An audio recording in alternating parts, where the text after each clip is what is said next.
The following program is made possible by these businesses: Luxembourg Garbutt, Kelly and George, board-certified trial specialists. Signs by Sam, a business with no sign is a sign of no business. Noga Ambulance Services, serving Lawrence County for over 30 years, and Sobzak Electric, providing residential, commercial, and industrial electrical services.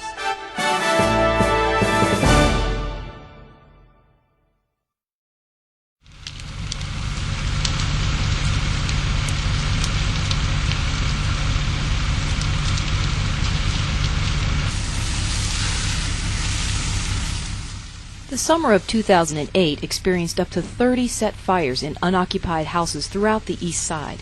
In November, the Newcastle Fire Department responded to 5 different blazes occurring in one night. With the perpetrators still uncaught, more recent fires in 2 vacant homes have made the possibility of more arson activity an alarming prospect.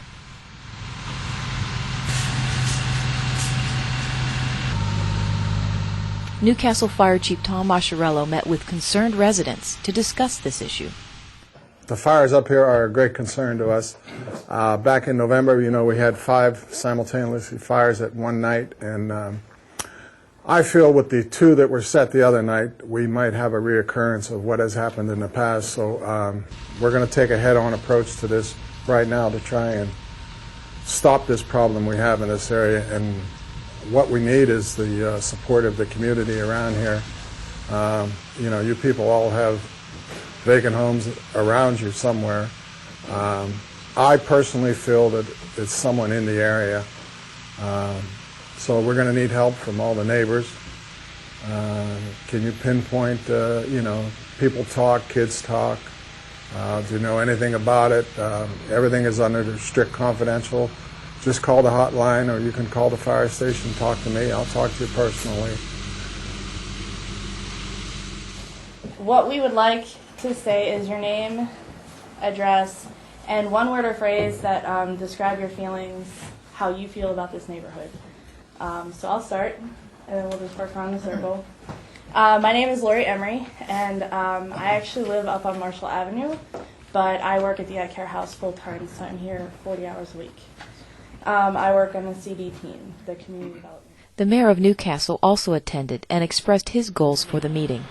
What we want to accomplish tonight is to organize a neighborhood watch committee so that people in this area can look out for each other, help us out, because we have the police doing the patrols, we have everyone focusing in on this area, because with the arsons, we just feel that this area has been targeted by someone or some people. We want to catch it. For several residents, the house fires have been too close for comfort, sparking a need for neighborhood communication and involvement. It brings back a lot of memories from a fire that I was in 1994. It was very, very scary, traumatic, and my kids were affected by this fire. They were afraid to go to sleep.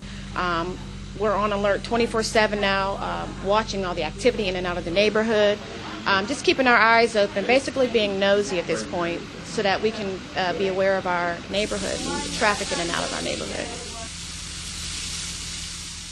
When I first moved to the community, which would have been about 2 years ago, I had pretty much a safe assumption of everything.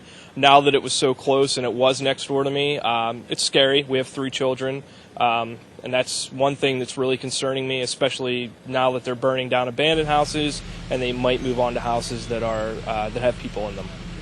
There was a fire 2 weeks ago on a Sunday morning, and it was right next door to my house. So that's too close, very close to my house.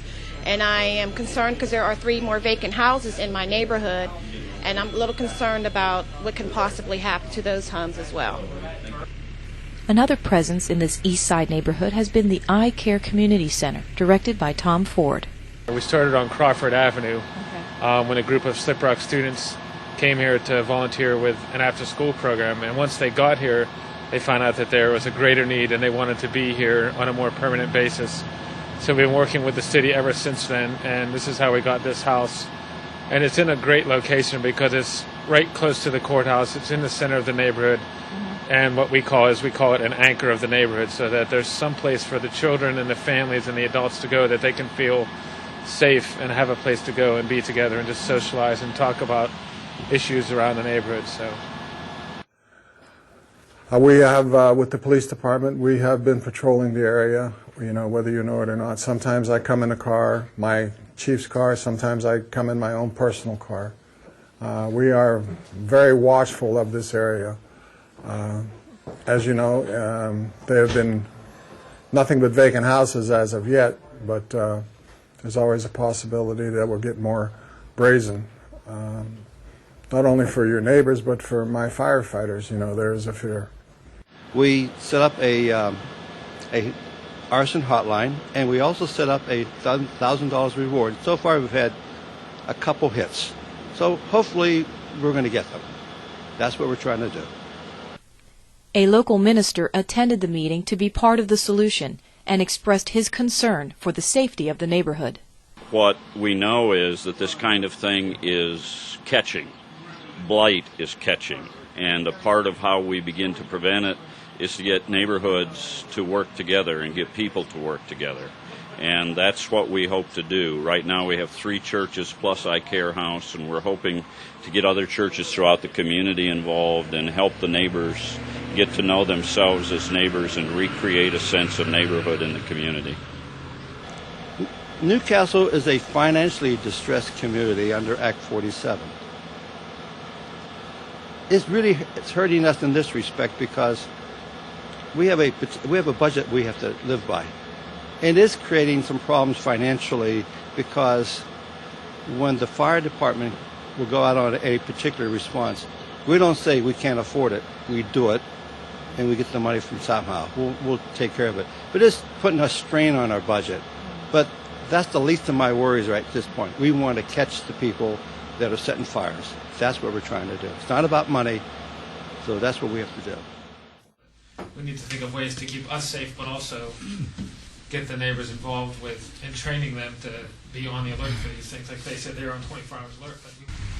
With so many empty houses providing material for an arson's fire, an alert and active community is essential in stopping the flames.